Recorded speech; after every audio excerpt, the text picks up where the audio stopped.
We are seeing children becoming very sick. We're seeing children wasting away. We're seeing children dying. Some estimates show 1 mine for every child in Angola. I was sitting down in the campfire when I saw the locusts coming. They came in so many thousands and thousands and ate everything in the farms.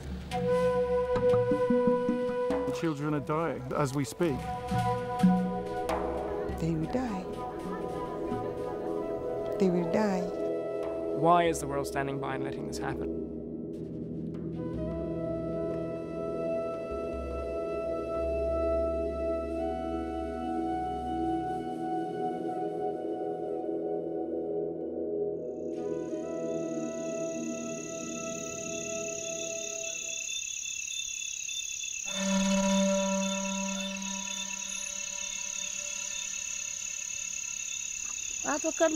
The locusts have destroyed all our crops here. We couldn't get anything from the farm. The locusts have destroyed everything. The only word you hear in the village is disaster. Disaster, disaster, disaster because of the locusts. Everywhere you go, you hear about disaster. In the West African country of Niger, disaster rained from the sky.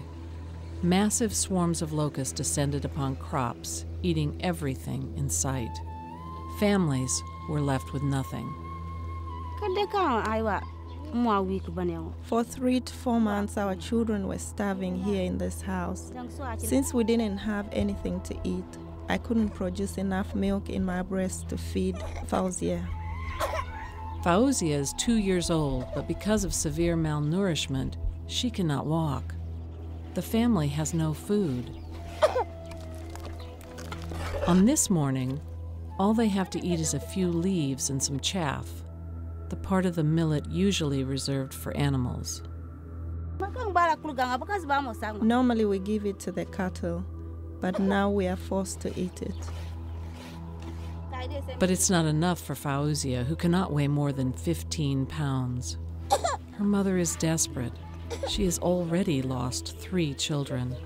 She doesn't want to lose this little girl. We need food to be available in the village. With empty stomachs, we cannot do anything. We just need food. Fauzia is not the only child in Niger who needs food. We are seeing children becoming very sick. We're seeing children wasting away. We're seeing children dying. They will die. It's bad, you know.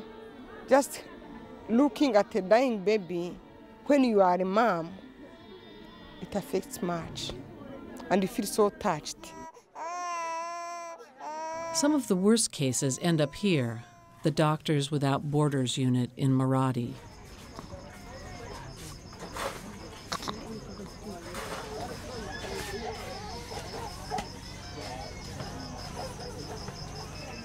And while these pictures are difficult to watch, it's even harder to be there in person, seeing children struggle for their lives. You can see the cheekbones really standing out and the muscles in their biceps have just faded away almost to nothing. And you ask yourself, well, how can I look at this and not burst into tears straight away? Tragically, Niger is not the only country where children are hungry.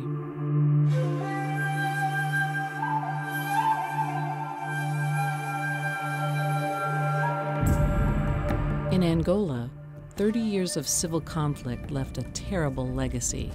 It's estimated that there are 8 million landmines still concealed in Angola's rich farmland. That's 1 for every child.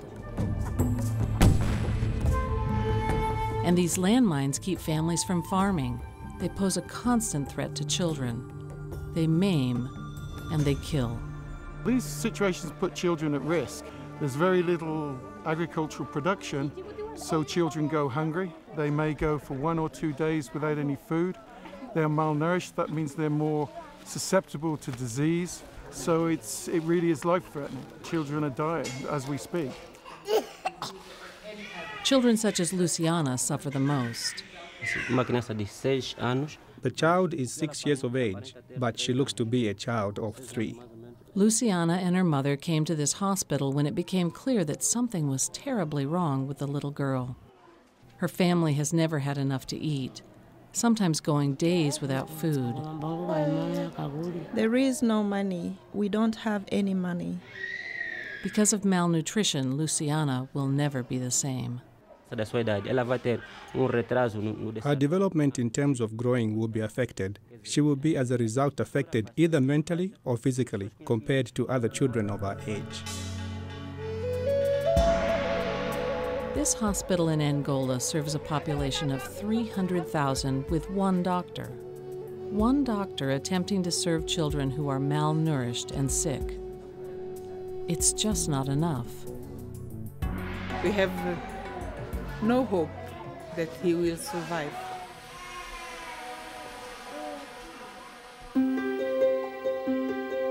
But it's not too late for others. Right now in Angola, World Vision is providing life-saving food to families with severely malnourished children, some who walk for 3 days to get the food they need to survive. World Vision immunizes children against killer diseases and provides seeds and tools to their parents so they can grow food for tomorrow. It's the same in Niger, where World Vision is providing emergency food supplies and addressing long-term needs, such as clean water and health care. We're fighting the effects of landmines, locusts, and the many different causes of hunger with love. You know, we heard a lot of people saying thank you, and then we heard singing. And I think it was very moving to hear those people singing and just to see that better times are arriving in Angola. I think it's essential that World Vision is able to respond quickly when there's a crisis. I don't think God wants to see people suffering, and I think God wants to see Angola change. I think this country's been through 30 years of civil conflict, and I think there's a new future ahead. We can create a new and better future for a new generation of Angolans. We just need the resources to be able to do that.